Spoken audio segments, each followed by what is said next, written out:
नमस्कार। वैसे तो सूर्य रेखा पर हमने बहुत सारे वीडियोस देखे।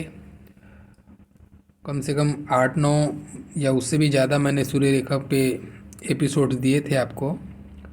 लेकिन एक बहन का प्रश्न था कि सूर्य रेखा से हम अपने वैवाहिक जीवन को, अपने जीवन में हमको यश मिलेगा कि नहीं, इन सारे बिंदुओं पर कैसे विचार करें, उनका ये प्रश्न था। सूर्य रेखा से हम विवाह की स्थिति कैसे देखते हैं और क्या ये देखना उचित है, ये उनका प्रश्न था। तो आप लोग प्रश्न करते हैं, मुझे अच्छा लगता है और आपके प्रश्न का जवाब देने की मैं पूरी कोशिश करता हूँ। जितना मुझे समझ है, थोड़ी बहुत मैं समझ रखता हूँ केमिस्ट्री की, उसके हिसाब से मैं जवाब देता हूँ। लेकिन प्लीज़ आप लोग जो प्रश्न करते हैं वो वीडियो, जो भी वीडियो आप देख के हैं, जो भी आपको अच्छा लगता है उस पर कमेंट्स उसी पे कर दिया कीजिए। आप लोग पर्सनल फ़ोन करके या फिर व्हाट्सएप पे प्रश्न न लिखें, आप डायरेक्ट ही वीडियो पर कमेंट्स कर दिया कीजिए। इससे मेरा हेल्प भी हो जाएगा और वैसे भी मैं हर किसी का कमेंट्स का जवाब ज़रूर देता हूँ। मैं वहीं से आपके प्रश्नों का जवाब भी दे दूँगा। तो आज का जो प्रश्न था एक बहन का, वो जानना चाहते थे कि सूर्य रेखा से हम अपने वैवाहिक जीवन को कैसे देखते हैं और क्या अगर देखते हैं तो ये देखना सही है, आपका इस पे क्या व्यू है। उन्होंने ये प्रश्न किया था मुझसे। तो मैं केवल आपके प्रश्नों का जवाब तो दूंगा ही। अब चूंकि एक ही प्रश्न का मैं जवाब दूं तो शायद 2-3 लाइन में ये वीडियो ख़त्म हो जाएगा। तो मैंने सोचा कि चलो इससे जुड़े हुए और भी कुछ बिंदु मैं ले लेता हूँ। हो सकता है आपके नहीं तो किसी और के काम आएगा। बहुत अच्छा वीडियो रहेगा ये। और अगर आप हस्तरेखा का शौकीन हैं, सीखना चाहते हैं, तो ये वीडियो आपको बिल्कुल एंड तक देखनी चाहिए। ठीक है, चलिए देखते हैं। देखो, सबसे पहले हम सूर्य रेखा से वैवाहिक जीवन क्यों देखते हैं। ये जो सूर्य रेखा होती है ना, ये हम जनरली क्या देखते हैं, हम बोलते हैं एक आपको यश अच्छा मिलेगा, है ना। आपके मान सम्मान, यश, प्रतिष्ठा, पिता के साथ संबंध, आपके अंदर का स्वाभिमान, इन सारी चीज़ों को, सरकारी तंत्र से आपको लाभ, ये सारी चीज़ें हम जनरली बोलते हैं सूर्य रेखा से संबंधित। लेकिन बहुत सारी बिंदुएं हैं और कुछ हिडन पॉइंट्स भी हैं जिनको यहाँ से देखा जाता है। जैसे कि आपने एक वैवाहिक जीवन को लेकर प्रश्न कहा है, तो वो भी जैसे कि हम किसी संबंध में या एक शादी जैसे पवित्र संबंध में हम किसी से बंधते हैं, तो उस विवाह के बाद में, अब जैसे कोई गृहिणी है ना, तो उसके लिए ये बहुत मायने रखता है। कारण क्या है, मैंने बहुत पहले एक वीडियो बनाया था कि सूर्य और शनि, ये दो जो क्षेत्र है ना, इनको भाग्य स्थान कहा गया है हस्तरेखा में। जैसे हम कुंडली में देखते हैं ना, लग्न देखते हैं, उसके बाद में हम पांचवा घर संतान का घर देखते हैं, प्रेम संबंध का घर देखते हैं। हर खाने का अपना अपना घर होता है। छठा घर शत्रु, रोग, रिपु, शत्रु का हम देखते हैं। तो वैसे ही ना, कुंडली में आपका 9वां घर जो होता है ना, भाग्य स्थान के नाम से हम जानते हैं। तो हस्तरेखा में भी जो है ना, सूर्य पर्वत और शनि पर्वत, ये दोनों पर्वतों को समाहित रूप से आपका भाग्य स्थान कहा गया है। ठीक है, इसीलिए इसका विशेष महत्व बन जाता है वैवाहिक जीवन पे आने पे, उस बिंदु पर जब चर्चा करते हैं हम तो। क्योंकि देखो, आपका भाग्य यानी कि विवाह के बाद में आपका जीवन कैसे रहेगा, क्योंकि आपका जो पार्टनर है ना, वो आप भाग्य से ही प्राप्त होता है। हमारे तकदीर में जो लिखा होता है ना, वही है, सब वैसा ही वही पार्टनर हमको मिलता है। इसीलिए ये भाग्य स्थान में आने के कारण से, उस घेरे में आने के कारण से इसका वैवाहिक जीवन से संबंध बनता है और इसको देखना चाहिए। इसका आपने जो प्रश्न किया उसका कारण, लॉजिकल आंसर ये है। अब इसमें देखना तो चाहिए, तो क्या देखना चाहिए, तो सबसे पहले आपको ध्यान रखना है पर्वत की स्थिति।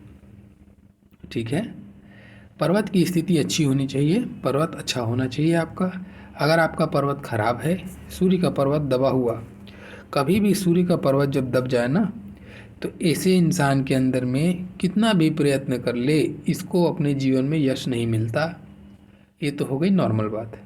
वैसे ही ये गृहिणी के हाथ में है और सूर्य पर्वत दबा हुआ है, तो ये अपने परिवार के लिए कितना भी कर ले, कितना त्याग कर ले, अपने पार्टनर के लिए त्याग कर ले, अपने आप को कितनों कंप्रोमाइज़ करके रह ले, उसका वैवाहिक जीवन उत्तम नहीं रहता। एक असंतोष, एक उपेक्षा अपने पार्टनर से उसको प्राप्त होती है और वो उपेक्षा उसके वैवाहिक जीवन में बड़ा ही असंतोष का कारण बनती है, उसके पर्टिकुलर उस व्यक्ति के लिए, उस गृहिणी के लिए। क्योंकि हर कोई चाहता है ना कि किसी के लिए आप कुछ करो तो आपको एप्रिसिएशन मिले, ये ह्यूमन टेंडेंसी है, इससे आप नकार नहीं सकते हैं। 1 दिन 2 दिन 3 दिन आप उपेक्षा बर्दाश्त कर सकते हैं, लेकिन ये हमेशा होती रहे तो फिर एक खटास, एक असंतोष जनरेट करती है। इसीलिए सूर्य पर्वत का दबा होना वैवाहिक दृष्टिकोण से अच्छा नहीं है। चलो ठीक है, अब सूर्य पर्वत दबा है और उस पर भी रेखा टूट टूट के चल रही है, तब तो और ज़्यादा पीड़ा हो जाएगी, है ना।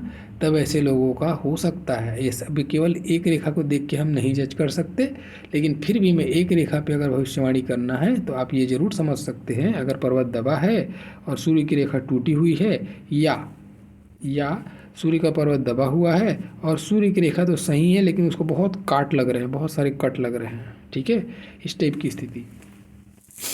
तो दोनों ही स्थिति में एक चीज़ कहा जाएगा कि ऐसे लोगों का विवाह संबंध बहुत ज़्यादा केयर करना पड़ेगा, ठीक है। या तो ऐसे लोगों के तलाक की संभावनाएं बढ़ जाते हैं, आपस में ईगो क्लैश होता है, क्योंकि अभिमान को भी रिप्रेजेंट करता है, अभिमान यानी स्वाभिमान को।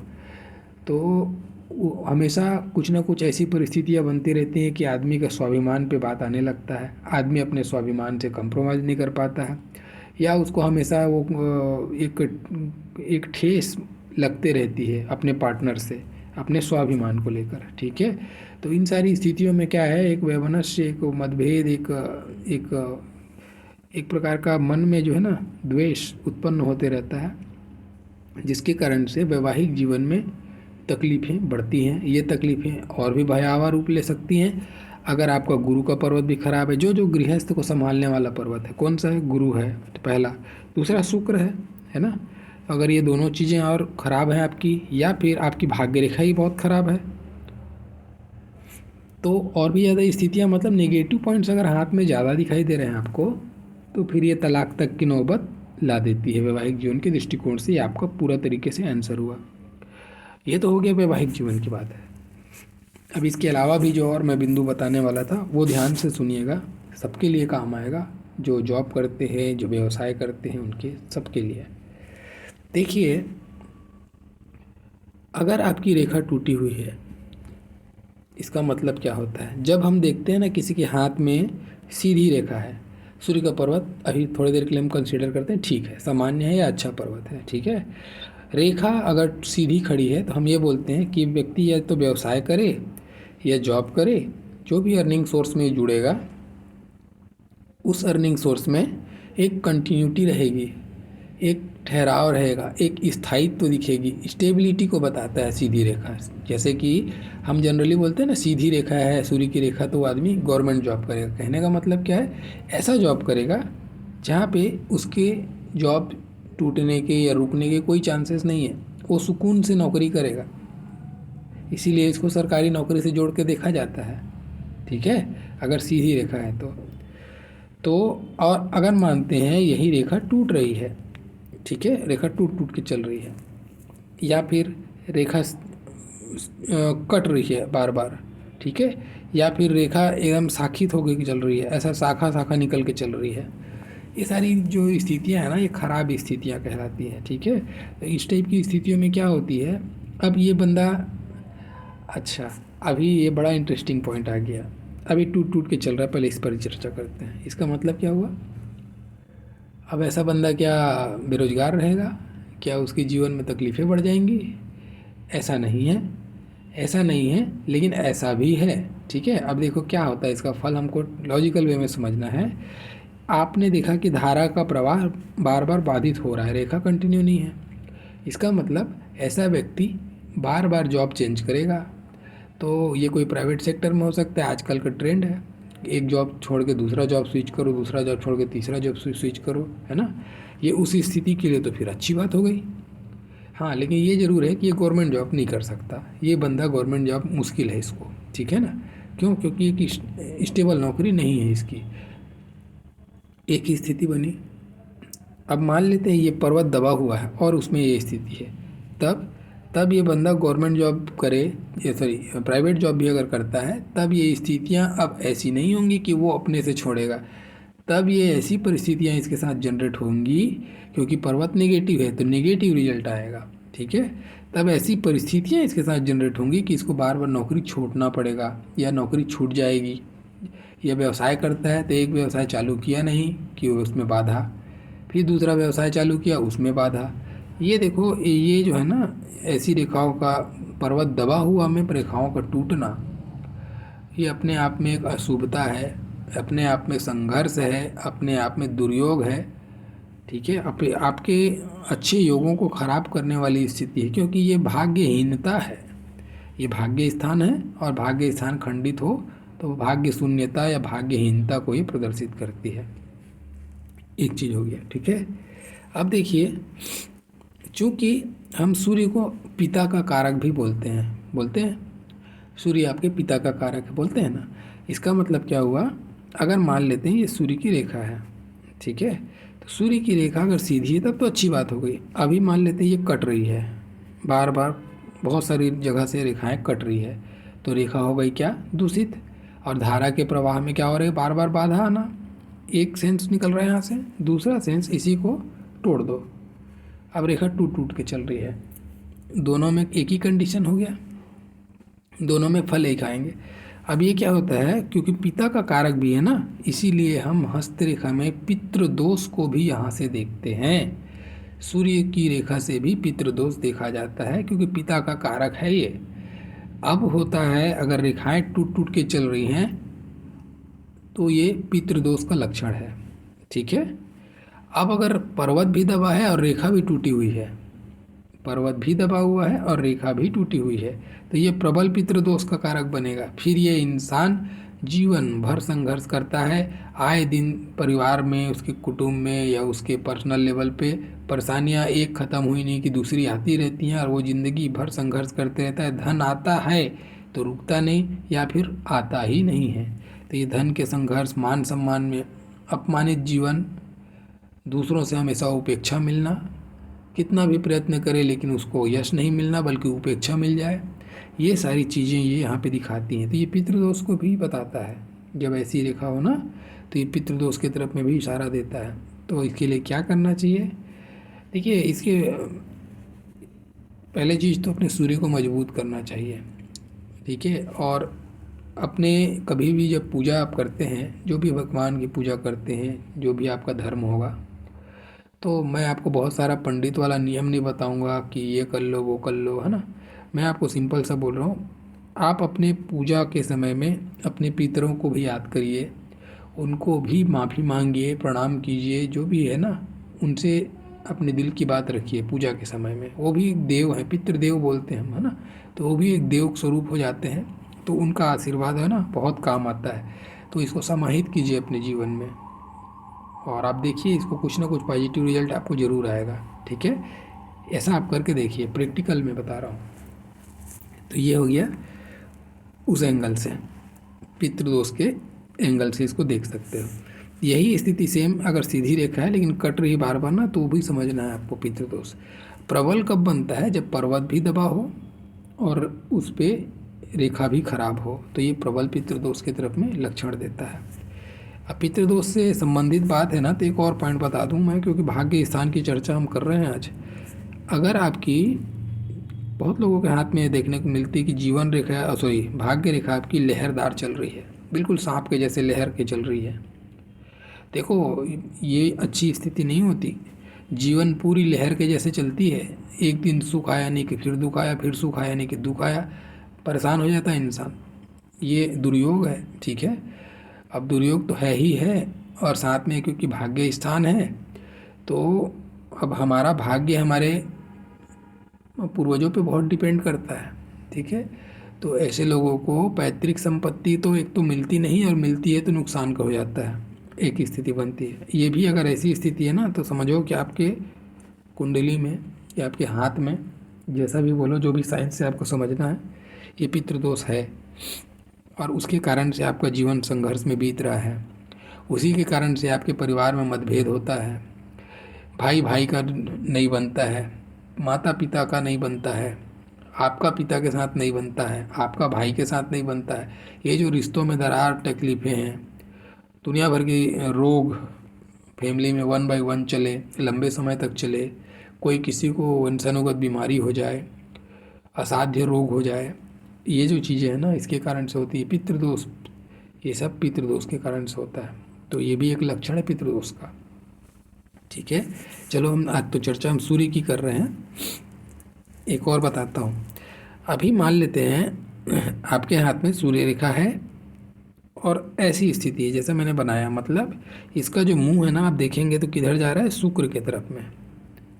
ठीक है, हल्का बेंड होके शुक्र के तरफ में देख रहा है। अच्छी स्थिति है, बहुत अच्छी स्थिति। ठीक है, ऐसा नहीं सोचना है कि मेरी रेखा छोटी है और ऐसा है, ऐसा नहीं है। वो आपको सूर्य और शुक्र दोनों का कनेक्शन दिखा रहा है। भले ही वहाँ तक रेखा नहीं पहुँची कोई बात नहीं, लेकिन फिर भी अच्छी स्थिति है। ऐसे समय में पत्नी, कमाऊ पत्नी मिल सकती है, जॉब वाली पत्नी, या ससुराल पैसे वाला मिल सकता है, या शादी के बाद में आपकी इज्जत, मान प्रतिष्ठा, आपकी स्टेबिलिटी, आपकी नौकरी, आपका रोजगार में तरक्की आपको मिल सकता है। ठीक है, अब ये सारी चीज़ें पॉजिटिव कब होंगी, इसका देखना शुक्र को है। और अगर आपके हाथ में शुक्र अच्छा है तो पॉजिटिव होगा। अब ये देख रहे हैं शुक्र को, और अगर आपका शुक्र बिगड़ा हुआ है, ख़राब है, दबा हुआ है, तो आपको नेगेटिव रिजल्ट मिलेगा। ठीक है, अब नेगेटिव रिजल्ट क्या मिलेगा, जितने जगह से मैं पॉजिटिव गिना, ससुराल से, पत्नी से, इन सारी चीज़ों से आपको निराशा देखने को मिल सकती है। ठीक, वैसे ही आप देखेंगे ऐसे लोगों को जिसका शुक्र दबा हो और इस टाइप की सूर्य रेखा हो ना, अगर पुरुष है तो यौन रोग, या फिर बोलो शीघ्र पतन जैसी कुछ बीमारियां यौन रोग से संबंधित, जिसमें काम शक्ति में कमी देखने को मिलती है। क्योंकि ये शक्ति है, सूर्य आपका तेज है और शुक्र आपका काम है। काम कमज़ोर हो गया तो आपकी तेजहीनता आएगी, इच्छा तो बहुत होगी लेकिन शक्ति नहीं होगी, इस टाइप की स्थितियाँ जनरेट करने लगता है। ठीक है, तो ये इसको उस एंगल से भी जोड़ के देखा जाता है, रोग के तरफ से। लेकिन अगर दोनों पर्वत अच्छे हैं आपके तो बहुत अच्छी स्थिति हो गई। अब क्या, मैं इसलिए बोला इस दोनों चीज़ों को क्योंकि मैं रेखा बताया, तारीफ कर दिया, तो अभी आपके हाथ में है तो आप खुश हो गए, जबकि आपके हो सकता है आपके हाथ में नेगेटिव पर्वत है, तो पर्वत के हिसाब से वो रेखा का फल बदलेगा। यूट्यूब पे आप देखते हैं ना, वैसा नहीं समझना है। रिजल्ट आपके पर्वत, आपकी रेखा की स्थिति दोनों को देख के ही कहना है। ठीक है, नहीं तो गलत हो जाएगा। एक हो गया। अभी मैं आपको एक चित्र दिखाता हूँ, बड़ा ही बढ़िया चित्र है और बिल्कुल बेस्ट एग्जाम्पल है इसको समझने के लिए। देखिए, ये आपके सामने एक व्यक्ति का हाथ है। ठीक है, आप देख रहे हैं क्या, आप गौर कीजिए, मैं थोड़ा जूम करता हूँ, आप गौर कीजिए, इनकी सूर्य रेखा देखिए आप, इतनी खराब सूर्य रेखा, बहुत खराब। लेकिन पर्वत कैसा है, पर्वत अच्छा है, पर्वत में कोई परेशानी नहीं। ठीक है ना, इतनी खराब सूर्य रेखा। अब इनके साथ क्या होना चाहिए, ये इनका जीवन बहुत संघर्ष भरा होगा, बहुत ज़्यादा संघर्ष से इनका जीवन बीतेगा। और हर बार इनको, अब देखो ऑफिस पॉलिटिक्स हम बोल सकते हैं। ठीक है, अगर सरकारी तंत्र में जाएंगे तो सरकारी तंत्र से प्रॉब्लम, आपके बॉस से प्रॉब्लम, क्योंकि बॉस को भी रिप्रेजेंट करता है। तो ऐसे लोग, बॉस से प्रॉब्लम, सरकारी तंत्र से प्रॉब्लम, पिता से सहयोग प्रॉपर न मिलना, इन सारी चीज़ों को ये आदमी झेलेगा, क्योंकि एक बहुत ख़राब सूर्य रेखा है, बहुत ज़्यादा खराब। ठीक है, सूर्य रेखा बहुत खराब है, यानी दुर्योग है। अब हम क्या इसको दुर्योग कह सकते हैं, अब ये सोचने वाली बात है, इसलिए मैंने इस एग्जाम्पल को आपके सामने रखा है। देखो, अगर आपके हाथ में कितना भी सूर्य रेखा खराब हो, कितना भी खराब हो, ठीक है, लेकिन अगर आपको सूर्य पर्वत पर जैसे इनके हाथ में बना है बिल्कुल ऐसा ही स्क्वायर आपको बनता हुआ दिखाई दे। देखिए, आप लोग, बहुत लोग बोलते हैं ना कि मेरे हाथ में ये है, मेरे हाथ में वो है। चिन्ह बनते हैं ना तो दूर से दिखते हैं। जैसे आप देखो, इनके हाथ में दूर से ये चिन्ह दिख रहा है कि स्क्वायर बना है बराबर। साइन मतलब साइन, मैं इंग्लिश का SIGN, ठीक है, वो चिन्ह है, लेकिन एक होता है ना SHINE, वो साइन। दोनों साइन को एक ही अर्थ में देख रहा हूँ मैं। ये जो साइन है, जो चिन्ह है, वो साइन कर रहा है, मतलब ऐसी चमक होनी चाहिए, कोई भी चिन्ह आपके हाथ में बने तब उस चिन्ह का आपको विशेष फल मिलता है, तब वो चिन्ह चिन्ह है। अदरवाइज आप खोजोगे ना, अब जैसे यहीं पे मैं खोजने लगूँ ना तो बहुत सारे स्क्वायर मिल जाएंगे मेरे को। देखो यहाँ पे मिल गया एक यहाँ पे निकाल दिया मैं छोटा सा, जबरन का बनाना है तो एक और निकाल दिया, एक और निकाल दिया। ऐसा इस तरीके से बनाओगे ना तो ऐसे तो 3600 निकल जाए, लेकिन इसका कोई मतलब नहीं है, ठीक है। साइन होगा आपको स्पष्ट दिखेगा, जैसे इनके हाथ में स्पष्ट रूप से दिख रहा है। तो अब ये क्या हुआ, ये तो रक्षा का प्रतीक है ना। अब इसका मतलब इनके जीवन में जो भी सूर्य रेखा से नहीं मिलने वाला था, क्या नहीं मिलने वाला था इनको यश नहीं मिलने वाला था, मान सम्मान नहीं मिलने वाला था, तकलीफ़ें मिलने वाली थी, इनको पितृदोष था, और इनको आँखों में तकलीफ़ें हो सकती थी, रीढ़ की हड्डी से रिलेटेड प्रॉब्लम हो सकता था, और वैवाहिक जीवन खराब हो सकता था इनका। बहुत सारी चीज़ें तकलीफ हम सूर्य रेखा से देख सकते थे ना यहाँ से। अब देखो ईश्वर ने इनको ब्लेसिंग दे दिया, क्या दिया, ये स्क्वायर बना के दे दिया। अब इसका मतलब ये हो गया कि आपका अब रिजल्ट, दोनों का जो रिजल्ट निकलेगा वो ये निकलेगा, क्योंकि रेखा तो खराब है, ठीक है, रेखा खराब है तो आपके जीवन में संघर्ष आएगा, लेकिन आपको संघर्ष के बाद में सफलता ये गारंटी दे रहा है। चिन्ह आपको बनाया मतलब वो सुरक्षा दे रहा है। सूर्य पर्वत पर स्क्वायर मतलब सुरक्षा। आपके मान सम्मान पे कभी बात नहीं आएगी। आपके पिता के साथ भले ही आप नहीं बनता होगा, लेकिन फिर भी पिता आपको लास्ट में एट द एंड आपके फेवर में ज़रूर आएंगे। सरकारी तंत्र में आपके हो सकता है कलीग्स बहुत लेग पुलिंग करें, बॉस लेग पुलिंग करे, बहुत परेशानी आपको हो, लेकिन एट द एंड वो आपको कुछ बिगाड़ नहीं पाएंगे। समझ गए बात को। तो दोनों का रिजल्ट आएगा यहाँ पे। अगर स्क्वायर नहीं होता तो ये फिर एक दुर्योग हो गया था, फिर ये भाग्यहीनता का योग था, फिर ये केमध्रुम योग बनते हैं ना जैसे कुंडली में, ये केमध्रुम योग का ही लक्षण हो गया था, ठीक है, सारे योग खराब कर देने वाला योग। अब ये हो गया था, लेकिन अब ये स्क्वायर है, इसलिए तकलीफ़ें तो आएंगी और बराबर तकलीफ़ें आएंगी, लेकिन तकलीफ़ों से आप जीत भी जाओगे, ठीक है। इस तरीके से आपको इसको समझना है। तो अगर गौर से देखिएगा, अगर आपके सूर्य रेखा खराब है कोई बात नहीं, अगर आपको वहाँ पे स्क्वायर चिन्ह है तो आपको डरने की बात नहीं है। परेशानियाँ आएंगी, बिल्कुल आपको जीवन में संघर्ष करना पड़ेगा। आप और आपके साथी एक साथ चलने निकले थे किसी सफ़र में, हो सकता है आप बहुत पीछे रह जाएं अपने साथी से, लेकिन आप जब लास्ट मुकाम पर सीढ़ी कदम रखने वाले होंगे ना तो आप देखेंगे कि हो सकता है आप दोनों एक साथ यात्रा ख़त्म करो। ऐसे लोगों का जो गाड़ी है ना, मैं बता रहा हूँ, ये जो भाग्य रेखा सूर्य रेखा जब टूट के चलती है ना, तो ऐसे लोगों का 36 साल या फिर 42 साल तक जीवन में अति संघर्ष देखना पड़ता है, अगर स्क्वायर है तो, ठीक है। उसके बाद में ये अपना का असर ख़त्म करता है और फिर ये अपना असर देता है। तो 42 साल तक आपको समझ के चलो बहुत तकलीफ़ आपको झेलना पड़ेगा, बहुत बार मायूस होंगे आप, बहुत हताशा आपके साथ में आएगी, लेकिन फिर भी आप प्रयत्न करते रहोगे, क्योंकि इस स्क्वायर को अपना फल देना है, ये आपको देगा। जैसे आप 42 क्रॉस किए, किसी किसी के हाथ में 36 क्रॉस करने के बाद में आपको फिर ये अपना फल देगा और आप फिर सफलता को प्राप्त करोगे। फिर आपकी गाड़ी बड़ी तेज़ चलेगी, ठीक है, लेकिन आपको एहसास करा देगी कि क्या होता है दुर्योग और क्या होता है सूर्य की पीड़ा। इस तरीके से इसको समझना है, ठीक है। तो अभी देखो इनके वैवाहिक जीवन में अगर देखो तो बहुत तकलीफ़ें आएंगी, पति पत्नी के बीच में बहुत मतभेद होगा, बहुत विचार अलग होंगे, ऐसी स्थितियाँ बनेंगी, एक दूसरे पे शक करेंगे, एक दूसरे को पसंद नहीं करेंगे, बहुत सारी प्रॉब्लम्स आ सकते हैं इनके साथ में, ठीक है। लेकिन फिर भी एक दूसरे का दामन नहीं छोड़ेंगे, क्योंकि सुरक्षा है वहाँ पे, ठीक है। भले ही एक छत के नीचे कितना भी लड़ाई कर लें, लेकिन फिर अगले पल एक साथ एक जैसे सोच के हंस मजाक के निकल जाएंगे, ये ऐसी स्थिति बनाएगा, ठीक है ना। मतलब चाहते तो अलग होना, लेकिन कहीं ना कहीं एक बड़ा प्यार भी है जो अलग होने नहीं देता, ये स्थिति बना के रखेगा यहाँ पे।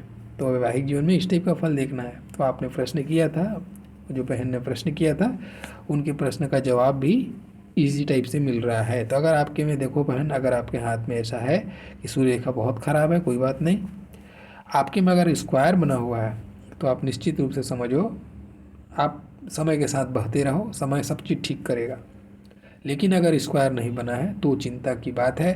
तब आपको अपने आप को देखो एक्सेप्ट करना पड़ेगा कि भाई एक्सेप्ट कीजिए, आपके साथ में ये परेशानी है तो उसको एक्सेप्ट करिए कि मेरे साथ ये परेशानी है। तो अपने आचरण में जितना आप सुधार सकते हो, जितना आप कॉम्प्रोमाइज़ कर सकते हो और सहन शक्ति बढ़ा लो अपनी। इसके अलावा और कोई उपाय तो है नहीं है, ठीक है ना। तो इस तरीके से समझ के चलिए तो अच्छा होगा।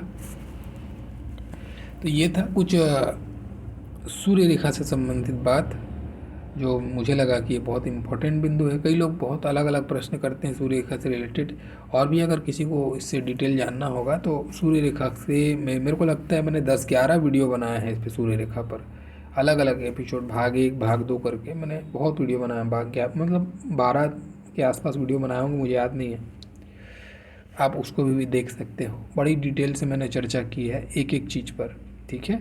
कुछ रह गया होगा जो खास बिंदु रह गया था, तो आज आपके प्रश्न के माध्यम से कुछ और भी बातें निकल आई। ये हस्तरेखा विज्ञान ही ऐसा है कि जितना आप घुसोगे एक रेखा के अंदर उतनी सारी चीज़ें मिलती रहती हैं, ठीक है। इस तरीके से आपको देखना है। देखो अब एक और, ये इसमें अभी बात करते करते एक और याद आ गया। ऐसे लोग के जीवन में यात्राएं बहुत होती हैं, जिसकी सूर्य रेखा टूटती है ना, घर के पास नहीं रह पाते, जहाँ जन्मे हैं पैतृक स्थान पर नहीं रह पाते। ये इनको घर से दूर जाना पड़ता है आजीविका कमाने के लिए, और घर के पास आने की ये चाह हमेशा मन में रहती है और चाह ही रह जाती है, पास नहीं आ पाते। और जब भी अगर आएंगे पास, इनको नुकसान होता है, फ़ायदा नहीं होता। जैसे घर के पास में अगर कोई नौकरी चलने मिला और वहाँ चले गए तो वहाँ नुकसान होगा उनको, फिर वो घर से दूर जाएंगे तो फिर से प्रॉफिट होगा। तो घर से दूरियों को बनाता है, माता पिता से अलगाव की स्थिति को बनाता है। चाहे ये अलगाव आप वैचारिक मतभेद भी कर लें, या फिर मतलब अनचाहा सा आपको अलगाव करना पड़े मजबूरियों के चलते, ऐसी कोई स्थिति को बना देता है। इस तरीके से बनाता है, ठीक है। तो हर जो बिंदु है ना उसके अपने कुछ फ़ायदे हैं तो कुछ नुकसान भी हैं। तो मिला जुला आप एनालिसिस हाथ का जब करोगे तब आपको क्लियर आपको समझ में आएगा कि नहीं, ये आपके पॉजिटिव टर्म यहाँ पे, आपका नेगेटिव टर्म यहाँ पे, उसको समझते हुए कार्य करें ताकि आप ज़्यादा फ़ायदा उठा सकें स्थितियों का, है ना। ये है कहने का मतलब। तो चलिए, आशा करता हूँ आपको ये पसंद आया होगा, और अगर अच्छा लगा होगा, कंटेंट्स पसंद आया होंगे, कुछ जानकारी रोचक लगी होगी तो लाइक ज़रूर कीजिएगा। जो पहली बार देख रहे हैं वीडियो वो चैनल सब्सक्राइब कर दीजिएगा। और आप लोग का मेरा पूरा वीडियो देखने के लिए बहुत बहुत धन्यवाद। Thank you.